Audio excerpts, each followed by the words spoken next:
Hi hello నమస్తే దోస్తులు, ఎట్లున్నారు? మంచిగా ఉన్నారులే. నేను మీ కొత్త యూట్యూబర్ని. నేను మీ ముందుకు మరో వీడియోతో వచ్చేసాను. అదేంటంటే ఈ రోజుల్లో చపాతీలు తినేవాళ్ళు చాలా ఎక్కువ పర్సంటేజ్లో ఉన్నారు కదండి.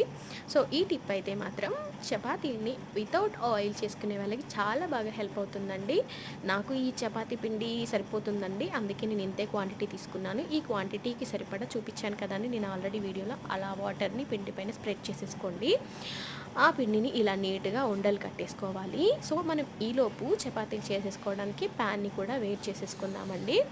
నేను షూట్ చేయడం మర్చిపోయానండి, ఆల్రెడీ చపాతీ కాల్ చేశాను. మీకు ఎక్స్ప్లెయిన్ చేయడానికని నేను ఆల్రెడీ మళ్ళీ ఓ చపాతీ తీసుకున్నానండి. దీనిపైన ఇలా వాటర్ని స్ప్రెడ్ చేసేసుకోవాలి. మీకు క్లియర్గా కూడా చూపిస్తానండి మళ్ళీ.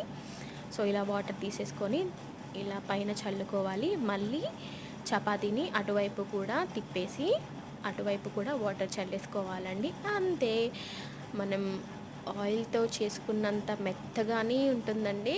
నేను ష్యూర్గా చెప్తున్నాను, నేను ఇలాగే తింటున్నానండి ఆయిల్ లేకుండా చేసుకోవాలి అని. సో చాలా బాగా మెత్తగా అయితే ఉంటుందండి. ఈ టిప్ నచ్చితే కనుక లైక్ చేయండి, సబ్స్క్రైబ్ చేసుకోండి, షేర్ చేయండి. ఫ్రెండ్స్ చూసారా, మీకు చీల్చి మరీ చూపిస్తున్నాను. చపాతీ మాత్రం మెత్తగా వచ్చిందండి.